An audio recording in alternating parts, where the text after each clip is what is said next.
অপরা একাদশীকে অচলা একাদশী নামেও ডাকা হয়। এই দিন উপবাস পালন ও ভগবান বিষ্ণুর পূজা করলে পাপ মোচন হয়, আত্মশুদ্ধি ঘটে এবং মোক্ষ লাভের পথ সুগম হয়। বিশেষত ভগবান বিষ্ণুর বামন অবতারের পূজা এই দিনে অত্যন্ত ফলপ্রদ বলে মনে করা হয়।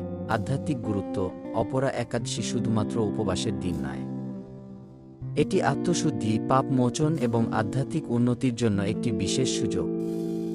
এই দিনে উপবাস পালন ও ভগবান বিষ্ণুর পূজা করলে জীবনের নেতিবাচক কর্মফল হ্রাস পায় এবং আত্মার মুক্তির পথ সুগম হয়। আপনি যদি এই উপবাস পালন করতে চান, এই নিয়মাবলী অনুসরণ করে ভগবান বিষ্ণুর কৃপা লাভের করতে পারেন। উপবাসের নিয়মাবলী: উপবাসের দিন মিথ্যা বলা, রাগ করা, নিন্দা করা, মাংস মদ্যপান থেকে বিরত থাকা উচিত। ব্রহ্মচর্য পালন করে ভগবান বিষ্ণুর পূজা ও মন্ত্র জপ করা উচিত। ও নম ভগবতে বাসুদেবায় এই মন্ত্র জপ এবং বিষ্ণু সহস্রনাম পাঠ করা পুণ্যফল দেয়। দরিদ্র ও অভাবীদের দান করা এই দিনে বিশেষ পুণ্যজনক বলে বিবেচিত হয়।